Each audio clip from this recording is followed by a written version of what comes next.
পকেটে টাকা না থাকলে বোঝা যায় দুনিয়াটা কত কঠিন। আত্মসম্মান থাকা ভালো, কিন্তু অহংকার নয়।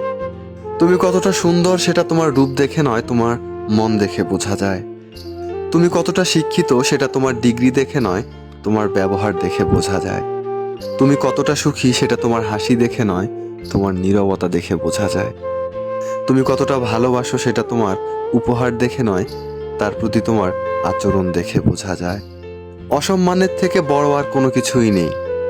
কেউ তোমাকে একবারের জন্য ছোট করলেও তাকে চিনে রেখো এবং তার থেকে দূরে থেকো, কারণ প্রশ্রয় পেয়ে সে একই কাজ বারবার করবে।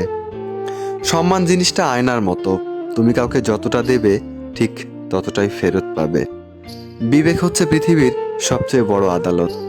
সব সময় কারোর দোষ খুঁজে বেরিও না, পারলে তাকে সমাধানের পথ দেখিয়ে দাও। ক্ষমা তাকেই করো যে ভুল করেছে, কিন্তু ক্ষমা তাকে করো না যে তোমার সাথে বেইমানি করেছে। কারোর উপর নির্ভরশীল হয়ে থেকো না। তুমি যার উপর নির্ভরশীল হয়ে থাকবে, সেই মানুষটা যখন থাকবে না, তখন তোমার প্রত্যেকটা কাজই ব্যর্থ হবে। তুমি জীবনে সেই মানুষটার জন্য কান্না করো না যে তোমাকে কষ্ট দিয়ে অন্য মানুষের সাথে আনন্দে আছে। যে তোমাকে যতটা সম্মান দেবে, তুমি তাকে ততটাই সম্মান দিও।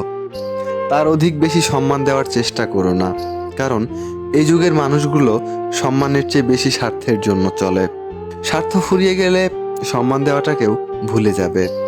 যে আপনাকে অপশনাল মনে করে তাকে কখনো পার্সোনাল ভাববেন না। যে আপনাকে 2 পয়সার গুরুত্ব দেয় না, তাকে আপনি 1 পয়সারও গুরুত্ব দেবেন না। পানি যেমন ঠান্ডা হতে হতে একসময় বরফ হয়ে যায়, ঠিক তেমনই একটা মন অনেক কষ্ট সহ্য করতে করতে একসময় পাথর হয়ে যায়। যেদিন দেখবে রাগ অভিমান করা ছেড়ে দিয়েছি, সেদিন বুঝবে ভালোবাসাটাও আর নেই।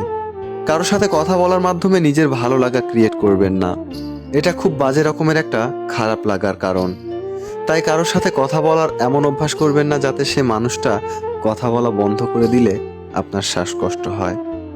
পাওয়ার পর যদি মর্যাদা দিতে না পারো, তাহলে হারানোর পরে কেঁদো না। ভুল করতে সময় লাগে না, কিন্তু ভুল শোধরাতে অনেক সময় লাগে।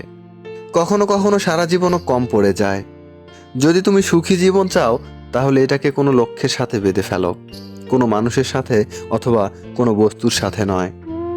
আমি কখনোই কারোর কাছে কিছু পাওয়ার প্রত্যাশা করি না, কারণ কারোর কাছে কিছু পাওয়ার প্রত্যাশা করাটা সব সময় দুঃখের কারণ হয়।